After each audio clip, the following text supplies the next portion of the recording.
성령께서 가르쳐 주신 기도를 함께 드리시겠습니다. 하늘에 계신 우리 아버지여, 이름이 거룩히 여김을 받으시오며 나라가 임하시오며 뜻이 하늘에서 이루어진 것 같이 땅에서도 이루어지이다. 오늘 우리에게 일용할 양식을 주시옵고 우리가 우리에게 죄 지은 자를 사하여 준 것 같이 우리 죄를 사하여 주시옵고 우리를 시험에 들게 하지 마시옵고 다만 악에서 구하시옵소서. 나라와 권세와 영광이 아버지께 영원히 있사옵나이다. 아멘. 하나님의 이름이 진정 우리를 통하여 거룩히 여김을 받기를 원하나이다.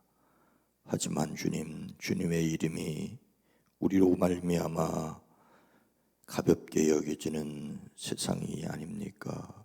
주여, 이 땅의 교회들을 그리스도 예수 안에서 하나님의 자녀된 우리들의 삶을 지켜주시되 지혜롭게 하옵소서. 하늘의 권능을 더하여 주시옵소서. 주여, 기도합니다. 오늘도 뜻이 하늘에서 이루어진 것을 믿사오니 땅에서도 이루어지게 하옵소서. 이미 영혼이 잘된 이들, 이 땅에서도 주의 돌보심과 인도하심 가운데 범사가 잘되며 건강하게 하옵소서. 이 땅을 치료하시옵소서. 우리를 주의 진리로 무장시켜 지혜롭게 하시고 권세 있게 하옵소서. 이 새벽도 우리의 기도에 포함되어 있는 이름들이 복되게 하옵소서. 연약한 자들을 강하게 하시옵소서. 절실한 문제들을 해결하여 주시고 안타깝게 무너져가는 경제를 안타까워하는 이들을, 가정을 일터를, 기업을 지켜 주시옵소서. 입원하여 회복하고 있는 이들, 수술 후에 회복을 기다리는 이들 강건케 하시고 우리의 심지도 견고하게 하옵소서. 오랜 기도, 간절한 기도, 자녀를 위한 기도 들으시옵소서. 일천 문제를 받아 주시옵소서. 예수님의 이름으로 간절히 축복하여 기도드리옵나이다. 아멘. 찬송가 431장입니다. 찬송가 431장 주 안에 기쁨 있네. 주 안에 기쁨 있네. 주 안에 살자. 주 안에 평안 있네. 주 안에 살자. 불안의 연기처럼 스며들어도 주 안에 사는 마음 기쁨 넘치네. 주 안에 사랑 있네. 주 안에 살자. 주 안에 소망 있네. 주 안에 살자. 검푸른 성난파도 밀어덮쳐도 주 안에 사는 마음 평화 넘치네. 주 안에 영생 있네. 주 안에 살자. 주 안에 천국 있네. 주 안에 살자. 불길이 지옥처럼 솟아올라도 주 안에 사는 마음 생명 넘치네. 주 안에 기쁨 있네. 주 안에 살자. 주 안에 평안 있네. 주 안에 살자. 불안의 연기처럼 스며들어도 주 안에 사는 마음 기쁨 넘치네.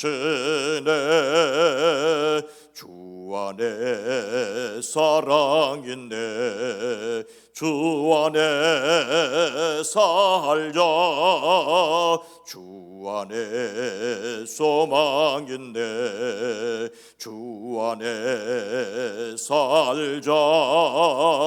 검푸른 성난 파도 밀어 덮쳐도 주 안에 사는 마음 평화 넘치네.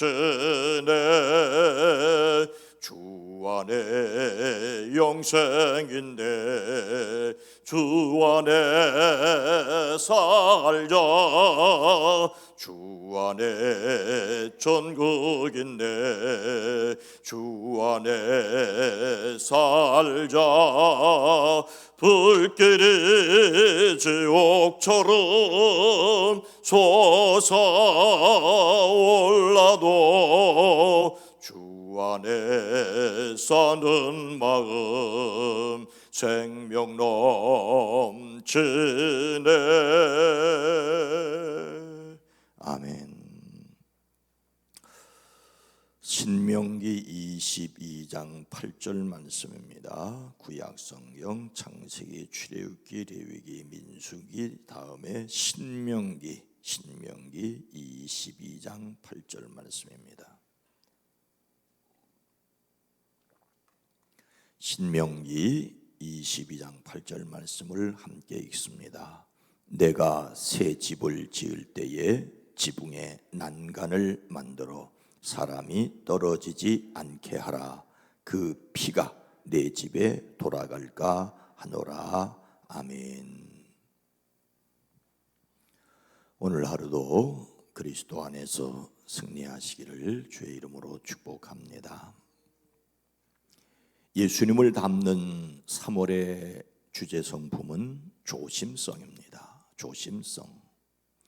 일반적으로 조심성은 잘못이나 실수가 없도록 하는데 방점이 있습니다.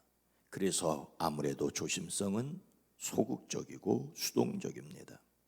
꺼진 물도 다시 보자, 돌다리도 두들려보고 건너자. 이런 조심성도 우리의 삶에 필요하지요. 그러나 예수님을 담는 성품으로서의 조심성은 하나님의 때를 알고 내 성향이 아니라 하나님의 방식으로 계획을 세우는 것입니다. 그래서 적극적이고 능동적입니다. 우리는 하나님의 능력으로 우리의 방법보다는 하나님의 방법이 나음을 깨닫습니다. 그리고 결과를 고려하고 기꺼이 기다립니다. 행동하기 전에 먼저 생각합니다. 그리고 안전수칙을 따른다를 생각합니다. 예수님께서 나병 환자를 고쳐주시면서 제사장에 가서 보이라고 하셨습니다. 이것은 나병 환자가 그 당시에 법으로 말하자면 안전하게 가족과 이웃으로 돌아갈 수 있는 수칙을 지키라고 하신 것입니다. 우리는 복음의 배경이 되는 당시의 관습을 통하여 오늘 우리가 어떻게 살아야 할지 삶의 지혜를 배울 수 있습니다. 오늘은 계속해서 안전수칙을 따른다에 대한 말씀인데 구약의 말씀입니다. 아니 세상에 이런 말도 성경에 있는가 싶을 정도로 상식적인 말입니다. 집을 지을 때 지붕에 난간을 만들라고 합니다. 지붕에 난간을 만들 것을 율법으로 명령합니다. 내가 새 집을 지을 때에 지붕에 난간을 만들어. 그 지방의 강수량과 지붕의 기울기는 밀접한 관계가 있습니다. 비가 많이 오는 지방일수록 빗물이 빨리 흘러내리도록 지붕에 경사가 급합니다. 동남아시아 쪽에 비가 많이 오는 것은 지붕이 뾰족한 이유가 그렇습니다. 오늘날 지붕이 평평한 슬라브가 유행하는 것은 비가 아무리 와도 새지 않는 시멘트 콘크리트의 탁월한 방수성 때문입니다. 그런데 이스라엘이 속한 팔레스틴의 기후는 비가 거의 내리지 않습니다.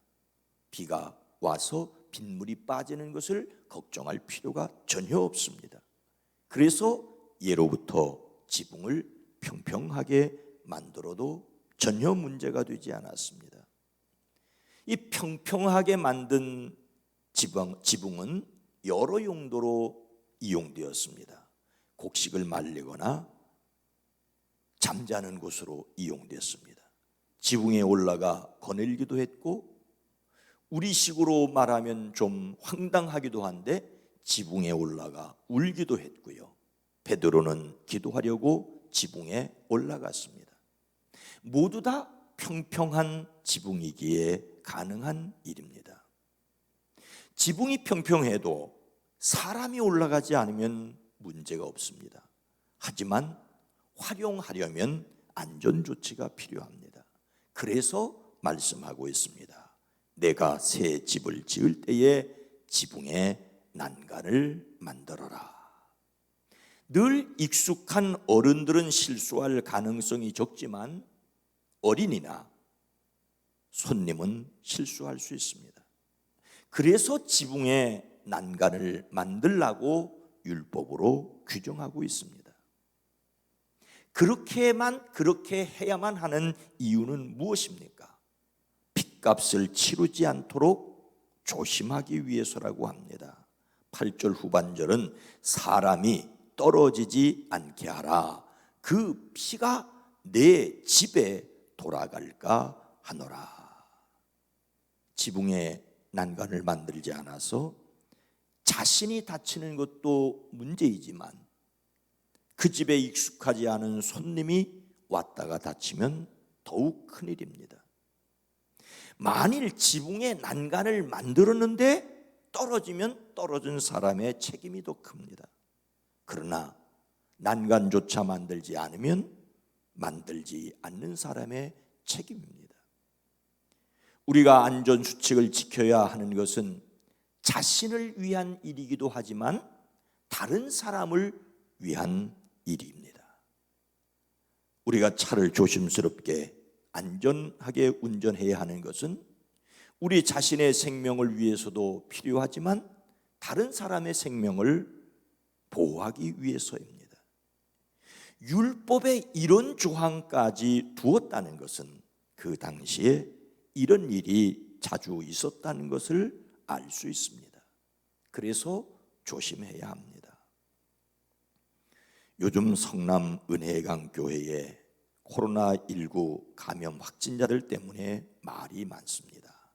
이단이냐 아니냐는 논쟁으로부터 소금물을 목구멍에 분사한 것, 그것을 그 교회 사모님이 했다는 것 등등 한마디로 무지와 광기라는 표현까지 써서 교회들을 싸잡아 비난하는 것을 읽었습니다. 제가 생각할 때 무지일 수는 있지만 광기는 아닙니다. 코로나19 바이러스가 소금물에 약하다는 잘못된 지식이 인터넷에 퍼졌고 그것을 믿은 것이 무지의 시작입니다. 그래서 안전수칙을 지키기 위해 예배당에 들어오는 교인들에게 사모님이 친절하게 소금물을 분무했는데 이것이 화근입니다. 제가 사진을 자세히 보니 사모님은 마스크를 쓰셨고 이렇게 조심하고 있다는 것을 증명하기 위해서인지 동영상 촬영 카메라 바로 밑에서 하였습니다. 어쩌면 코로나19 병균을 확실하게 죽이겠다고 목구멍 깊숙이 분무하기 위해 스프레이하는 분무기를 입에 넣었는데 이것은 참으로 무지가 아닐 수 없습니다. 그래서 답답합니다. 누군가 이런 댓글을 다른 것을 보았습니다. 자신들 딴에는 참 꼼꼼하고 야무지게 일 처리한다고 생각하고 행동했겠지만 무지에는 대가가 따르는 법이죠. 안전을 위해서 그렇게 했는데 그것이 안전을 해치는 일이 되었다는 것입니다. 그래서 우리에게는 지식이 필요합니다. 3월 조심성에 대한 성구는 지식이 없는 소원은 선하지 못하고 발이 급한 사람은 잘못 가느리라는 잠언 19장 2절 말씀입니다. 지식이 없는 소원은 선하지 못하고 발이 급한 사람은 잘못 가느니라. 사실 이런 일들 때문이 아니라 안전불감증이 사회에 퍼졌다는 이야기를 자주 듣고 있지 않습니까? 사고만 터지면 인재냐 천재냐라는 질문을 가지고 논쟁을 합니다. 그만큼 사람의 잘못이 크다는 것입니다. 우리가 한 번쯤 깊이 생각해 보아야 할 것은 대구 경북 지역의 신천지가 코로나19에 감염 진원원이 되었다고 해서 이단은 아니라는 것입니다. 전염병을 확산시키면 이단이고 전염병을 확산시키지 않으면 정상이라고 말하는 것이야말로 무지와 광기입니다. 안전수칙을 지키지 않으면 이단이든 정상이든 전염병의 진원지가 될 수가 있습니다. 신천지가 코로나19의 진원지가 되지 않았고 길거리 골목마다 벽화를 아무리 그려주고 위성단체를 만들어 평화를 말하고 전도의 도구로 착한 일을 한다고 하더라도 심지어 그들이 돌리는 전단지에 자신들이 하나님을 믿고 예수님을 믿는다고 해도 보혜사 성령님의 자리에 이만희를 내세우고 그를 이긴 자라고 주장하고 영생불사를 주장하면 이단입니다. 코로나19 때문에 그 실체가 드러난 것이지 코로나19에 감염되었다거나 슈퍼 감염자라서 이단은 아닙니다. 감염은 안전수칙을 지키지 않은 무지에서 비롯된 것입니다. 그래서 우리는 안전수칙을 지켜야 합니다. 그런데 이것도 하나님의 도우심이 있어야 합니다. 사람이 하는 일이란 완벽할 수 없습니다. 그래서 하나님의 능력으로입니다. 어떤 분이 어떤 교회에서 새벽 기도를 나오다가 안타깝게도 교통사고를 당하셔서 돌아가셨답니다. 그러자 사람들이 이구동성으로 그래도 새벽 기도 나오시다가 돌아가셨으니 복이 있다고 가족들을 위로해 주었답니다. 그런데 그 다음 주에 똑같은 일이 일어나서 또 한 분 돌아가셨습니다. 그러자 사람들이 뭐라고 했겠습니까? 아무 말도 없었는데 새벽에 교회당에 나오는 사람이 한 사람도 없더랍니다. 새벽에 교회 나오실 때 횡단보도가 아닌 곳을 믿음으로 건너지 마십시오. 교통신호를 지켜야 하고 검은색 옷보다는 흰색 옷을 입으셔야 합니다. 경수도로 8차선을 무단 횡단하는 권사님들을 보면 제 가슴이 서늘합니다. 서늘합니다. 제발 안전수칙을 지키셔야 합니다. 우리는 우리의 생명이 하나님께 속하여 있음을 믿습니다. 그러나 하나님께서 우리에게 자신을 관리한 책임도 맡겨주셨다는 것을 또한 알아야 합니다. 하나님께서는 사람들에게 선악과를 따먹지 말라고 명령하셨지만 그것을 지킬지 지키지 않아야 할지를 결정할 수 있는 자유를 사람에게 주셨습니다. 어쩌면 우리는 하나님이 주신 자유가 부담스러울 수 있습니다. 그래서 또한 성경은 우리에게 조심해야 할 것을 말씀하고 있습니다. 어쩌면 그래야 인간답다고 할 수가 있습니다. 두려움 자체가 우리의 마음을 생각을 좁아들게 할 수 있습니다. 그러니 하나님 안에 있다는 생각을 가지고 하나님이 주시는 지혜를 선용할 수 있어야 합니다. 하나님의 사람들로서 안전수칙도 지키십시오. 오늘도 하나님과 함께하는 하루가 되어지기를 주님의 이름으로 축원합니다. 거룩하신 하나님, 자비로우신 주님, 주님께서는 율법으로 새 집을 지을 때 지붕에 난간을 만들어 사람이 떨어지지 않게 하라고 하는 구체적인 일도 말씀하셨습니다. 하나님, 우리는 주신 지혜를 생각하지 않고 왜 하나님 이러십니까? 왜 하나님 지켜주지 않으셨습니까? 라고 원망하고 탄식하지는 않습니까? 주님, 하나님을 믿는 사람으로 강하게 하시되 담대하게 하시되 지혜도 허락하여 주시옵소서. 주님, 오늘 하루 가정과 일터를 지키시고 이 땅을 긍휼히 지켜주시옵소서. 옳은 일을 한다고 하는데 무지해서 광신이 되지 않게 하옵소서. 그러나 주님, 정말로 주님이 원하시고 기뻐하시는 일, 먼저 하나님의 나라와 그 의를 위하여 성령의 인도함을 받는 우리의 삶이 되어지게 하옵소서. 이제는 우리 주 예수 그리스도의 은혜와 하나님 아버지의 놀라우신 사랑하심과 성령님의 감화감동 내주 교통하심이 사랑하는 성도들 위에, 가정 위에, 일터 위에, 기업 위에 이제로부터 영원토록 함께 계시옵기를 간절히 축원하옵나이다. 아멘. 주여, 우리에게 믿음을 더하여 주시옵소서. 지혜와 권능도 더하여 주시옵소서. 기도합니다. 주여!